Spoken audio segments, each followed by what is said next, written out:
Spring is wildflower season in Texas, and part of what the Texas Hill Country is known for.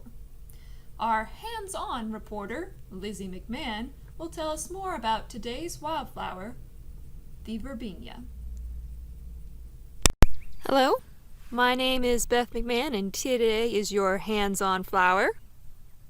Today's flower is known as the Prairie Verbena, also known as the Dakota mock vervain.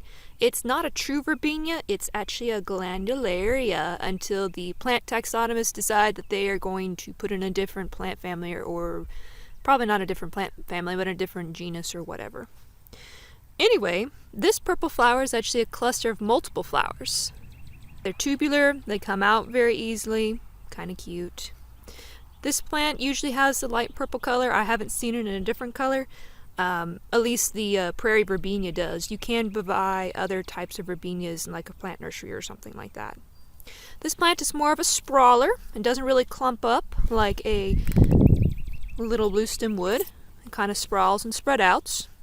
The leaves are fringed. If you look right here, you can see that got some fringing going around. The leaves are kind of thin. That's what we're called fringing. It's opposite the leaf arrangement is, so that means it's got a leaf here, and then it's got a leaf there, opposite each other instead of alternating sides. And the stem is kind of square and it feels rough. It's got these hairs on them that I'm pretty certain you cannot see.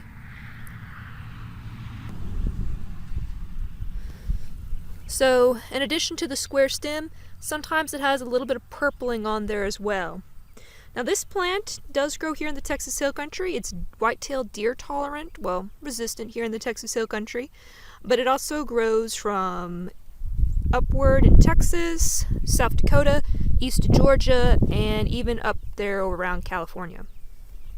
So if you like this plant and you want to propagate it, yes, you can collect the seeds, or one, you can go somewhere where it's legal and dig it up, or you can try taking a layered cutting of it, and that's not too difficult to do. You take some potting soil, some moist potting soil, you take the branch. I've snipped the flower ends off this end because they'll put more energy towards making seed than making roots if you leave them on. And then just bury it at a node because that's where it's going to be rooting from. Keep it moist. And then in 2 to 4 weeks, you would just come over here and snip it off right there. Right there. And you're good to go. And that was hands-on horticulture.